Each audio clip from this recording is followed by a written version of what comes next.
Jusqu'à 9h, Good Morning Business.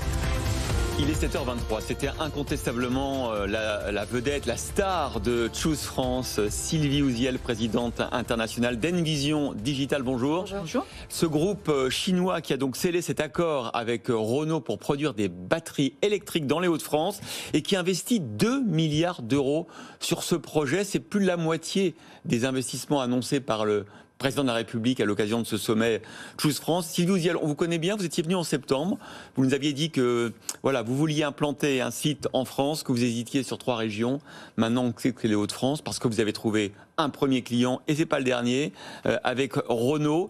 Je rappelle donc les chiffres, 2 milliards d'investissements. Combien d'emplois vous allez créer dans les Hauts-de-France ? Alors pour commencer, 1000, et puis avec la montée en puissance, 2500 en emploi direct. En emploi direct, on en parlait pendant la publicité, c'est une révolution industrielle qui commence, dont vous êtes l'un des artisans bien évidemment, parce que c'est tout un écosystème que vous allez apporter en France et dans les Hauts-de-France. Expliquez-nous. Oui. Alors nous, en fait, la vision qu'on a du véhicule électrique, c'est que c'est un domino essentiel de la transition énergétique. C'est un levier de la croissance verte. Ça incarne très précisément cette notion de relance verte, très concrètement.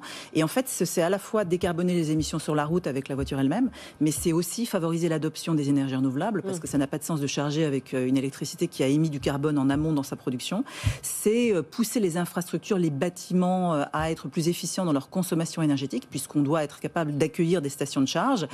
C'est enfin fournir aussi une solution au réseau en termes de flexibilité pour l'aider à intégrer des énergies renouvelables, puisque le véhicule électrique se charge finalement de manière assez flexible quand on veut, puisqu'on sait que les voitures ne sont utilisées sur la route que 4 à 5% du temps. Donc le reste du temps, elles peuvent servir de réserve de puissance et absorber, je dirais, de l'énergie renouvelable quand le soleil brille ou que le vent souffle. Et puis enfin, c'est aussi une incitation aux zones industrielles pour se décarboner, puisque nous-mêmes, nous serons net zéro fin 2022 pour nos propres opérations, sur l'ensemble de la supply chain 2028.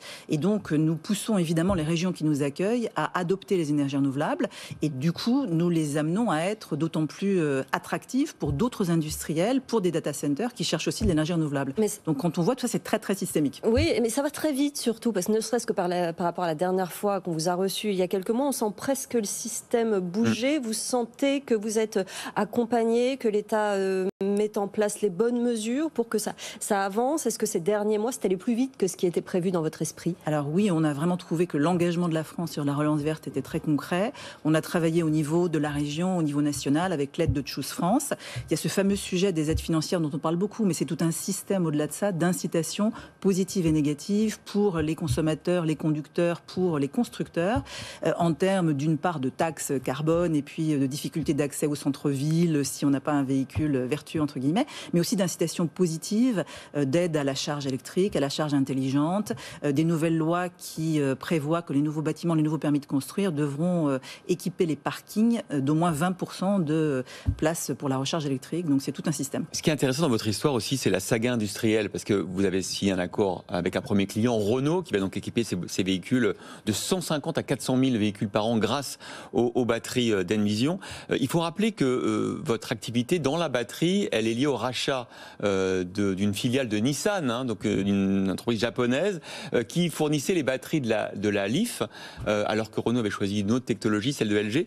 Et là, vous revenez dans la boucle avec Renault. C'est incroyable. Vous avez vécu, vous, Sylvie Ouziel, ces 10 dernières années de l'industrie électrique. Vous étiez les pionniers.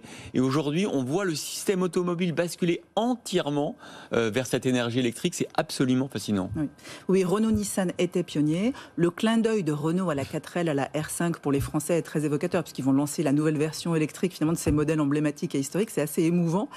Et puis on est toujours le fournisseur de la Nissan Leaf. Donc on voit finalement l'Alliance adopter une technologie commune qui est très éprouvée, qui a 10 ans effectivement d'expérience, plus de 600 000 Leaf équipés, une technologie extrêmement sûre. On a eu 0 incident critique, c'est-à-dire 0 départ de feu, voilà. Alors que beaucoup de constructeurs ont ces derniers temps dû rappeler des véhicules pour des problèmes de départ de feu.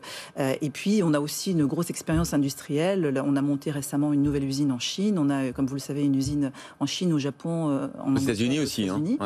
Et donc on est très confiant sur cette technologie. On est en train de travailler déjà sur la génération 6, donc plus de densité, toujours autant de sécurité, plus de vitesse de charge. Donc là, avec cette usine, 9 gigawattheures, ce sera la capacité pour 2024. Ça peut aller au-delà. Vous allez faire ça avec Renault. Le client suivant, idéalement, ce serait Qui, par exemple? Alors, les équipes commerciales industrielles travaillent sur des appels d'offres. Donc, vous avez vu, tous les constructeurs électrifient leur gamme massivement. Les Allemands, qui étaient historiquement un petit peu à la traîne, il faut bien le dire, maintenant, ce sont des taux de croissance de plus de 220%. Donc, c'est x3 tous les ans. C'est tout à fait exponentiel. Ils en sont à 22% des nouveaux véhicules vendus là, sur les 4 premiers mois de l'année qui sont électriques. Donc, évidemment, on parle à des constructeurs européens qui cherchent à s'équiper de batteries. On voit ce basculement, vous le disiez très bien, de certaines régions comme les Hauts-de-France sur cet écosystème électrique. On a l'impression aussi, en vous écoutant, que finalement, on se demande toujours, la voiture de demain, où sera le cerveau? Avant, elle était dans le moteur, on se dit, elle sera dans l'équipement électrique. Vous, on voit aussi que le cerveau, il va être dans les batteries, parce qu'évidemment, vous ne faites pas seulement les batteries, vous faites toute la gestion électronique, informatique, de la recharge, de l'utilisation, de la capacité de stockage pour d'autres usages. Finalement, c'est vous le cerveau de la voiture de demain? Je ne sais pas si on est le cerveau de la voiture, mais enfin, en tout cas, il est vrai que dès qu'on parle de transition énergétique, le sujet passe par l'intelligence artificielle des objets connectés pour être capable de charger intelligemment et de manière vertueuse avec une électricité verte au moment où ça va aider le réseau. Demain, d'utiliser la batterie comme réserve de puissance qui pourra même injecter dans le réseau. C'est le fameux véhicule to grid. Donc là, ça suppose des technologies de charge un tout petit peu plus complexes. On n'y est pas tout à fait encore à l'échelle, vraiment à grande échelle, à l'échelle nationale. Mais on a effectivement, avec la LIF, des premières réalisations. C'était la première voiture et durant longtemps la seule qui soit bidirectionnelle. Donc on y va. Et effectivement, pour nous, depuis la production, les usines, la batterie elle-même, la batterie dans le véhicule et la batterie stationnaire qui accompagne les énergies renouvelables, l'intelligence artificielle, les objets connectés sont essentiels et indissociables, oui. Merci infiniment Sylvie Ouziel, présidente internationale d'Envision Digital, d'avoir été l'invitée de la matinale.